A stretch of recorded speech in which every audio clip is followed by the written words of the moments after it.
देखें ये ओपन तो हुई भी है, ये हर सीज़न में ओपन की जाती है। इस सीज़न में आज की ये पब्लिक के लिए फैसिलिटी तो बड़े अरसे से है, बड़ी हेल्दी एक्टिविटी है, ज़रूरी है। लोगों को बल्कि इस किस्म की और भी जगहें बननी चाहिए, खुलनी चाहिए। अफसोस कि हमारे पास वो रिसोर्स नहीं है, हमारे पास इतने भी रिसोर्स नहीं है कि इसको मेनटेन कर लें प्रॉपर्ली।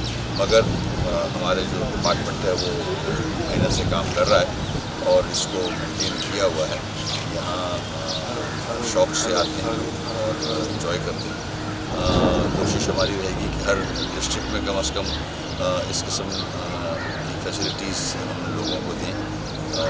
वही है, प्लानिंग तो है मगर अभी उतने रिसोर्सेज नहीं हैं, मगर कुरंगी को बहुत जल्द हम बात कर लेंगे। यहाँ इनके वॉशरूम्स हैं और चेंजिंग रूम्स हैं, बहुत बड़ा पूल है, डाइविंग बोर्ड है। मैं समझता हूँ इससे अच्छा स्विमिंग पूल कराची में नहीं मिलेगा। मैं लोगों से भी कहूँगा बिल्कुल आएँ, मेंबरशिप लें, आके इसको एंजॉय करें, अपनी फैमिलीज़ को लाएँ, बच्चों को लाएँ ताकि वो स्विमिंग भी सीख सकें। ये हेल्दी एक्टिविटी है।